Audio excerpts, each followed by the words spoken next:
एक बार सोचो, आप अभी इस वीडियो को देखने का फ़ैसला कर रहे हैं। लगता है ना कि ये आपकी अपनी चॉइस है। आपने सोचा कि चलो देखते हैं और आपने प्ले बटन दबा दिया। बस इतनी सी बात है। लेकिन अगर मैं आपसे कहूँ कि ये फ़ैसला असल में फ़ैसला था ही नहीं, और अगर मैं आपसे कहूँ कि जो आप अभी महसूस कर रहे हैं, कंट्रोल का जो आपको एहसास है, वो सिर्फ़ एक बहुत अच्छा इल्यूज़न है, तो शायद आप थोड़ा असहज हो जाएं। और होना भी चाहिए, क्योंकि आज हम बात करने वाले हैं फ्री विल की। और मैं आपको बताऊंगा कि जो आप फ्री विल में सोचते हैं वो शायद सही नहीं है। सबसे पहले एक साफ बात कर लेते हैं कि जब हम फ्री विल कहते हैं तो हमारा मतलब होता है कि हम जेन्युइनली कुछ भी चुन सकते हैं, कुछ भी कर सकते हैं बिना किसी बाहरी दबाव के। जैसे अभी मैं चाहूँ तो अपना हाथ उठा सकता हूँ या ना भी उठाऊँ, दोनों ऑप्शंस मेरे सामने खुले हैं और मैं जो चाहूँ वो कर सकता हूँ। ये वाला आइडिया इतना नेचुरल लगता है कि हम कभी उस पर सवाल ही नहीं उठाते। लेकिन फ़िलॉसफी और अब न्यूरोसाइंस दोनों इस आइडिया को बहुत गहराई से चुनौती दे रहे हैं। तो चलिए शुरू करते हैं डिटर्मिनिज़म से। ये एक बहुत पुराना विचार है, लेकिन इसकी ताकत आज भी उतनी ही है। डिटर्मिनिज़म कहता है कि यूनिवर्स में जो कुछ भी होता है वो पहले से ही मौजूद कॉजेज़ का नतीजा है। एक बॉल जब टेबल से टकराती है तो वो एक पर्टिकुलर डायरेक्शन में जाती है, क्योंकि फ़िज़िक्स के लॉज यही तय करते हैं। अब सवाल ये है कि क्या इंसान का दिमाग भी ऐसा ही नहीं है? आपका दिमाग भी आखिर एटम्स और न्यूरॉन्स से बना है, और ये चीज़ें भी वही फिज़िकल लॉज फॉलो करती हैं। तो जब आप कोई डिसीज़न लेते हैं, जैसे मान लो चाय पीने का डिसीज़न है, नौकरी छोड़ने का डिसीज़न है, वो डिसीज़न भी दरअसल आपके ब्रेन की एक केमिकल रिएक्शन है जो पहले से चली आ रही कॉजेज़ की एक लंबी चेन का हिस्सा है। और अगर ऐसा है तो आप जो चुनते हैं वो असल में चुनाव नहीं है, वो बस एक प्री डिटरमिन्ड आउटकम है जिसे आप एक्सपीरियंस कर रहे हैं, जैसे वो आपका फ़ैसला हो। अब यहाँ पर एक एक्सपेरिमेंट आता है जिसने पूरी साइंटिफिक दुनिया को हिला दिया था। 1980 के दशक में एक साइंटिस्ट थे, बेंजामिन लिवेट। उन्होंने एक बहुत ही सीधा सा एक्सपेरिमेंट किया। कुछ लोगों को कहा गया कि जब भी उनका मन करे वो अपनी उंगली हिलाएंगे, बिल्कुल अपनी मर्ज़ी से। साथ ही उनके ब्रेन को एक मशीन से जोड़ा गया था जो ब्रेन एक्टिविटी को रिकॉर्ड कर रही थी। तो नतीजा क्या निकला? पता चला कि जिस पल इंसान को लगता है कि अभी मैंने उंगली हिलाने का फ़ैसला किया है, उससे कुछ मिलीसेकंड पहले ही ब्रेन में वो एक्टिविटी हो चुकी होती है जो मूवमेंट को ट्रिगर करती है। यानी ब्रेन पहले डिसाइड कर चुका होता है कि आपको क्या करना है, और आपका कॉन्शियस माइंड बाद में उसे अपना बना लेता है। जैसे कोई पीछे से आपके कंधे पर हाथ रखे और आप सोचे कि आप खुद चलें। अब बहुत से साइंटिस्ट्स और फिलोसफर्स इस एक्सपेरिमेंट की आलोचना भी करते हैं। वो कहते हैं कि ये सिर्फ एक उंगली हिलाने जैसे छोटी डिसीजंस पर लागू होता है, बड़े जीवन के फ़ैसलों पर नहीं। और ये बात भी सही है, लेकिन जो असली सवाल है वो ये है कि अगर छोटे डिसीजंस में भी हमारी अवेयरनेस हमारे एक्चुअल डिसीज़न के पीछे चल रही है, तो हम कैसे इतने कॉन्फिडेंट हो सकते हैं कि बड़े फ़ैसलों में हम पूरी तरह ऑथर हैं। यहाँ एक और नज़रिया आता है जिसे कंपैटिबिलिज्म कहते हैं। ये एक तरह का मिडल ग्राउंड है। कंपैटिबिलिस्ट्स कहते हैं कि हाँ, यूनिवर्स डिटर्मिनिस्टिक हो सकता है, लेकिन इसका मतलब ये नहीं है कि फ्री विल एग्जिस्ट ही नहीं करती। उनके मुताबिक फ्री विल का मतलब है कि आप अपनी इंटरनल डिज़ायर्स के हिसाब से बिना किसी बाहरी कोअर्शन के एक्ट कर पा रहे हैं। जैसे अगर मैं चाय पीना चाहता हूँ क्योंकि मुझे चाय पसंद है, और कोई मुझे मजबूर नहीं कर रहा, कोई मुझ पर दबाव नहीं डाल रहा कि मैं चाय पीऊँ।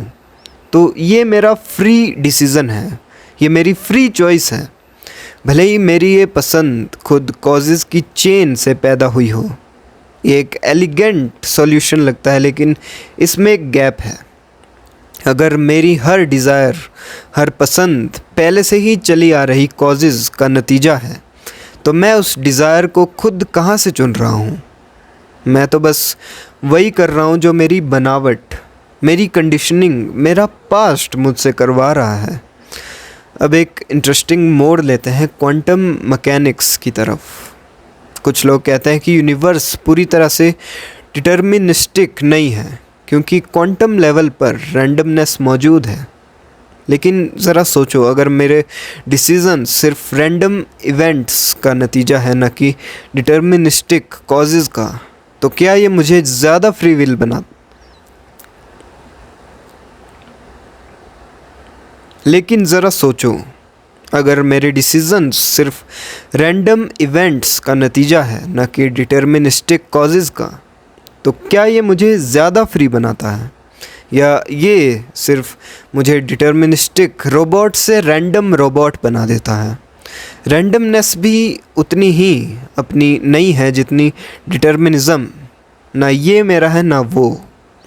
तो फिर सवाल ये उठता है, अगर ना डिटर्मिनिज़म फ्री विल देता है, ना रैंडमनेस, तो फ्री विल एग्जिस्ट कैसे करती है? यहाँ पर बहुत सारे मॉडर्न फिलोसफर्स जैसे गैलन स्ट्रॉसन कहते हैं कि फ्री विल असल में एक लॉजिकल इम्पॉसिबिलिटी है। उनका आर्ग्यूमेंट बहुत सिंपल लेकिन पावरफुल है। वो कहते हैं कि आप जो भी चॉइस करते हैं वो आपकी नेचर से निकलती हैं, आपकी वैल्यूज़, आपकी डिज़ायर्स, आपकी पर्सनैलिटी से। लेकिन आपने अपनी नेचर खुद तो नहीं बनाई ना, वो आपके जीन से आई, आपकी अपब्रिंगिंग से आई, आपके एक्सपीरियंसेस से आई, ऐसी चीज़ों से जिन पर आपका कोई कंट्रोल ही नहीं है, न था, उनसे आई। तो अगर आपकी नेचर ही आपकी नहीं है, तो उस नेचर से निकलने वाले चॉइसेस आपके कैसे हो सकते हैं उस मीनिंग में जो हम चाहते हैं? अब यहाँ पर एक एग्जिस्टेंशियल ट्विस्ट आता है जो मुझे बहुत ही फैसिनेटिंग लगता है। मान लीजिए फ़िलासफ़िकली हम एक्सेप्ट कर लें कि पूरी तरह वाली फ्री विल जिसे हम चाहते हैं वो शायद एग्जिस्ट ही नहीं करती। तो क्या इसका मतलब ये है कि रिस्पॉन्सिबिलिटी, मोरालिटी, मीनिंग सब कुछ ख़त्म हो जाना चाहिए? यानी यहीं पर बहुत से थिंकर्स कहते हैं कि नहीं, भले ही आपकी चॉइसेस पूरी तरह फ्री ना हों फ़िलासफ़िकल सेंस में, फिर भी वो चॉइसेस आपके थॉट से घटित हो रही हैं। आप ही वो जगह है जहाँ से ये सारी कॉजेज़ मिलकर एक्शन में बदलती हैं। आपका कैरेक्टर, आपकी डेलिब्रेशन, आपका रीज़निंग, ये सब असली है। भले ही इनकी जड़ें आपके कंट्रोल से बाहर हों, पर ये सब असली हैं। तो शायद सही सवाल ये नहीं है कि फ्री विल है या नहीं, शायद सही सवाल ये है कि हम इस इल्यूज़न या इस एक्सपीरियंस को, जो भी कहें, कैसे इस्तेमाल करें। अगर आप जानते हैं कि आपकी हर चॉइस आपके पास्ट एक्सपीरियंसेस, आपकी कंडीशनिंग का नतीजा है, तो शायद आप दूसरों के प्रति ज़्यादा कंपैशनेट बन सकते हैं।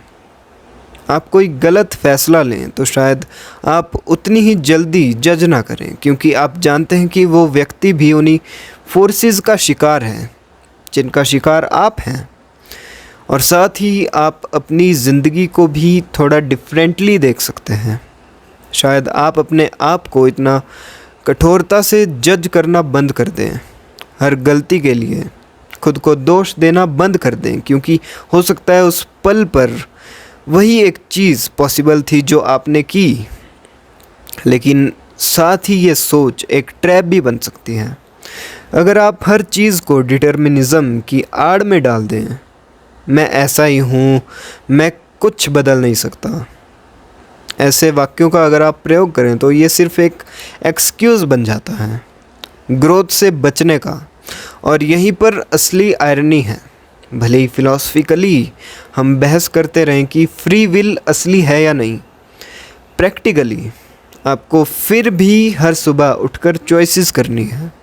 आपको फिर भी डिसाइड करना है कि आज मेहनत करनी है या नहीं, किसी से माफ़ी मांगनी है या नहीं, खुद को बेहतर बनाना है या नहीं। और शायद यही असली सच्चाई है। फ्री विल हो या ना हो, वो एक्सपीरियंस, वो डेलिब्रेशन का पल, वो असली है और उसी में जीना है। तो अगली बार जब आप कोई फ़ैसला लें, चाहे वो छोटा या बड़ा, बस एक पल के लिए रुको।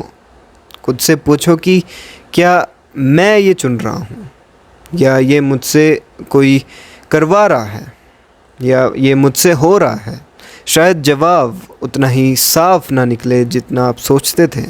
तो अगली बार जब आप कोई फ़ैसला लें, चाहे वो छोटा हो या बड़ा हो, बस एक पल के लिए रुको। खुद से पूछो कि क्या ये मैं चुन रहा हूँ या मुझसे ये हो रहा है। शायद जवाब उतना साफ ना निकले जितना आप सोचते हो। और यही सबसे दिलचस्प बात है फ़िलॉसफ़ी की, कि ये आपको जवाब नहीं देती, बस बेहतर सवाल देती है। अगर आपको ये वीडियो पसंद आया हो तो नीचे कमेंट में बताओ कि आप क्या सोचते हो, फ्री विल असली है या सिर्फ एक खूबसूरत धोखा। मैंने पिछली वीडियो में महावीर जैन और उनकी फ़िलॉसफ़ी के बारे में बात की थी, तो अगर वो आप देखना चाहते हैं तो यहाँ पे क्लिक कर सकते हो आप। और मैंने और भी इंटरेस्टिंग वीडियोस अपने चैनल पे बना रखी है और आगे भी आती रहेंगी, तो उन वीडियोस को जाके देखो। और मिलते हैं फिर कभी। धन्यवाद।